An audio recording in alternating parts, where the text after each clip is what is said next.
अस्सलाम वालेकुम। आप देख रहे हैं एच के trading and training YouTube channel और मैं हूं हारिस भट्ट। दोस्तों, मार्केट व्यू के साथ हाजिर हैं। आप जानते हैं कि मार्केट जो है वो अपना डाउन साइड चैनल कंटिन्यू कर चुकी है। आज मार्केट की जो डिप थी वो काफी ज्यादा थी। मार्केट ने जो लो लगाया आज वो 44,698 का, यानी 44,800 का जो सपोर्ट लेवल था वो भी मार्केट ने एक दफा ब्रेक किया। लेकिन जल्द ही मार्केट में रिकवरी भी देखने में आई और मार्केट की जो क्लोजिंग है वो 45,000 के लेवल से ऊपर आई।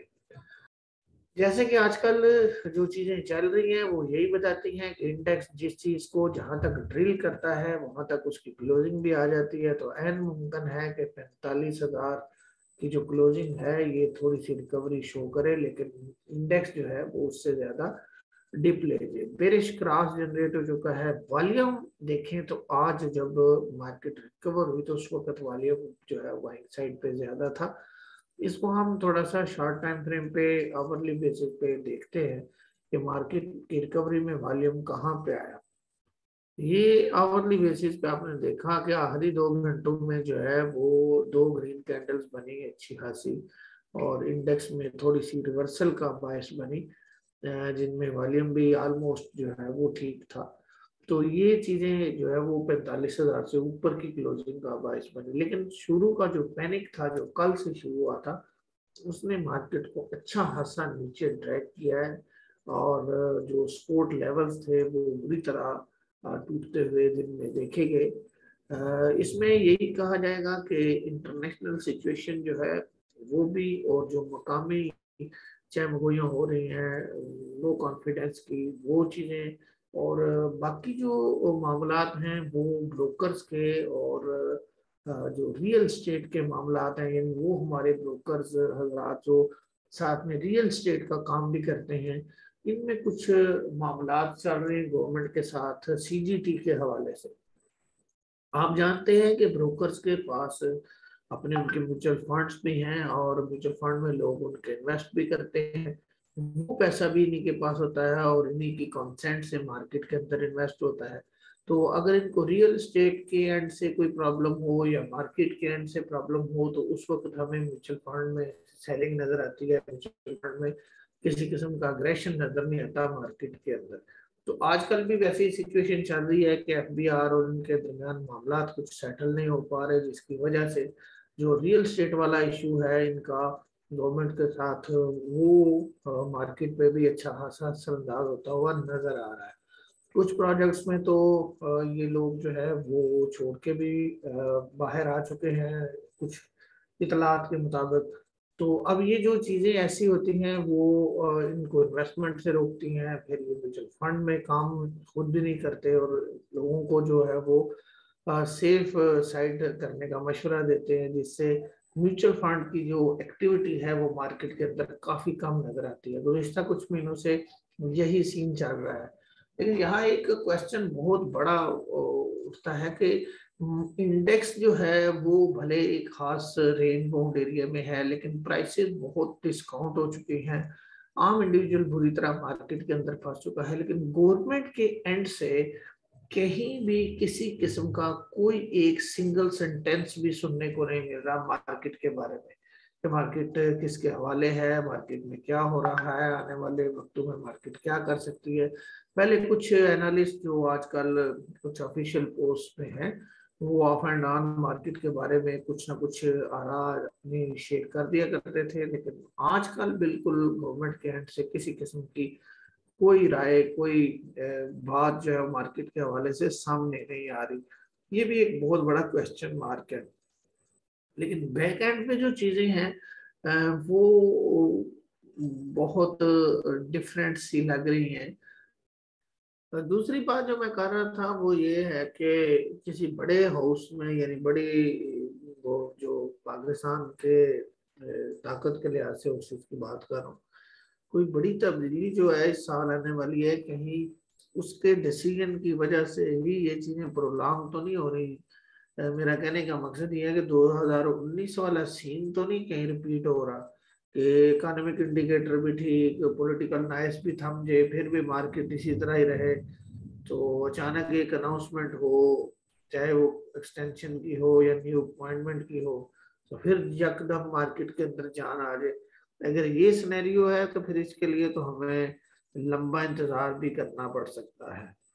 बहरहाल आज देखते हैं कि इस रिकवरी में और इस पैनिक में किस किस ने किस तरह कंट्रीब्यूट किया। इसके से पहले टॉप कंट्रीब्यूटर देखते हैं और फिर बाइंग सेलिंग चार्ट।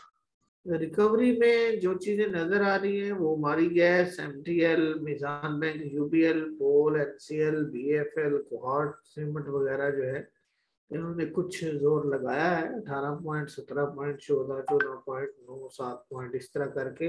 लेकिन जो नेगेटिविटी का सीन नजर आया वो TRG 81 point, lucky 31 point, system 27 point, Engro 22 point, Capco 20 point, OGDC 14, हबको 14, unity 11, AVN 11, PSO 10, सरल 10।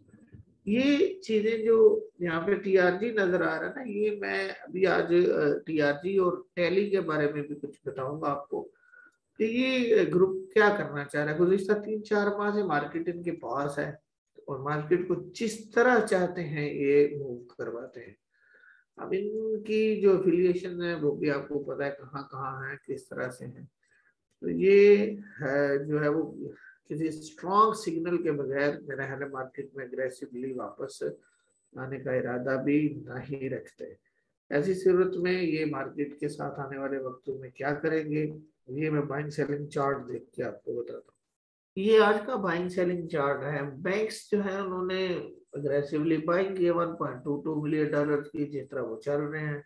ब्रोकर्स सेलिंग पे है $0.37 मिलियन। कंपनीज ने माल बाय किया $3.01 मिलियन का, और वो माल उन्होंने लिया है म्यूचुअल फंड से। ठीक है, क्योंकि म्यूचुअल फंड ने $3.85 मिलियन की सेलिंग की है। उसके बाद आ जाए तो फर्म कॉर्पोरेट की कुछ सेलिंग है $0.77 मिलियन, और इंडिविजुअल की कुछ बाइंग $0.90 मिलियन, और इंश्योरेंस की कुछ बाइंग $0.24 मिलियन।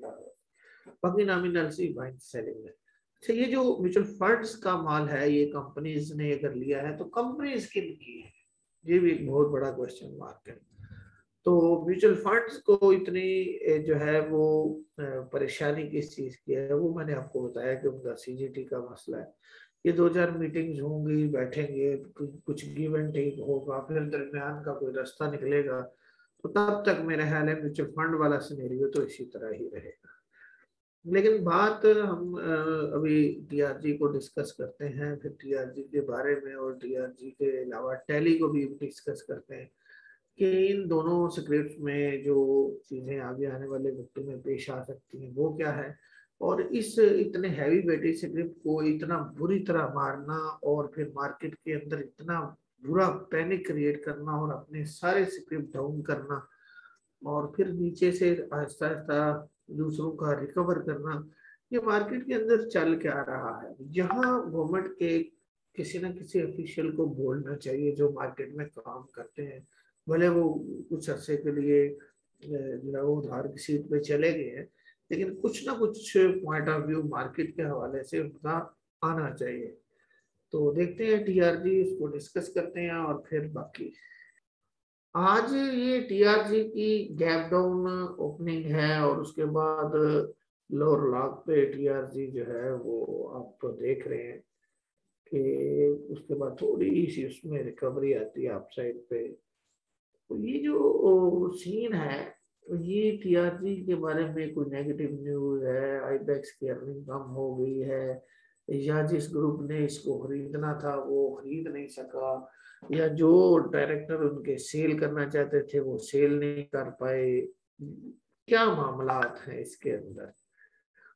ये बात मैंने जिस दिन 110 पे वापस किया था वहां भी कह दी थी कि ये इलेक्शन के बाद जो इलेक्शन की हाइप उन्होंने 120-30 तक इसको लेके गए थे जो खरीदना था, अब जो सिलेक्ट हो गए, इलेक्ट हो गए, जिनने जो बनना था वो बन गए, अब इसका डाउनफॉल है और डाउनफॉल में इसको आप शॉर्ट ही कर सकते हैं।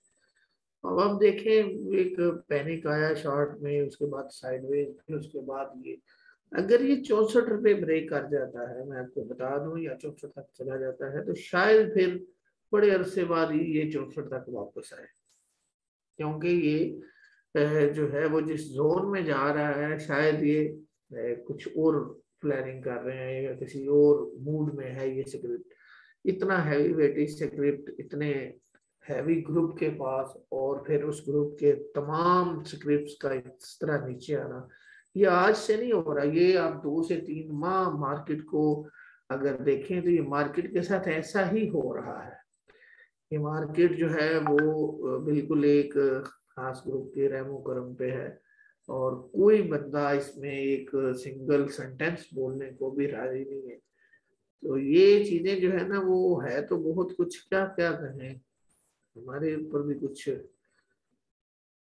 होती हैं चीजें जो हमने नहीं कहनी होती, लेकिन जो लोग आगाह हैं वो अच्छी तरह जानते हैं कि ये कौन कर रहा है। यहाँ मेरा सवाल गवर्नमेंट के फेवर्ड उन ग्रुपों से है जो मार्केट के अंदर मौजूद हैं, क्या वो अग्रेसिवली वापस बाइंग पे नहीं आ सकते? उनको किस चीज ने वापस बाइंग पे रोका हुआ है? तो ये जो है ना वो काफी क्वेश्चन है। तो अगर मैं बता रहा हूँ कि किसी बड़े उसमें बड़ी तब्दीली की खबर तक ऐसा होना है, तो फिर तो लंबा अरसा वेट करना पड़ सकता है। फिर तो 2019 वाला सीन खुदा ना करे वो अगर रिवाइज हुआ तो बहुत ही बुरा होगा। लेकिन हर स्क्रिप्ट का एक स्टॉप लॉस होता है, स्टॉप लॉस रखें। अगर आपने बाइंग करनी है या बाइंग की हुई है तो थोड़ी सी स्ट्रेंथ पे अपना स्क्रिप्ट सेल करें। नीचे प्रेशर आएगा, डिप आएगी, वहां दोबारा बाय करनी है अगर होल्डिंग रखनी है तो।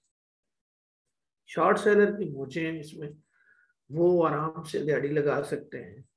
लेकिन ओवरऑल मार्केट के लिए ये चीज अच्छी नहीं है कि मार्केट की तरफ किस तरह लोगों को लाएं, क्या कहें, कितनी ग्रोथ है, क्या हिसाब है, क्या इस तरह चीजें डिस्काउंट होती हैं, और इस तरह जो है वो लोगों का पैसा स्टक होता है। तो बहुत सारे सवाल है यहाँ।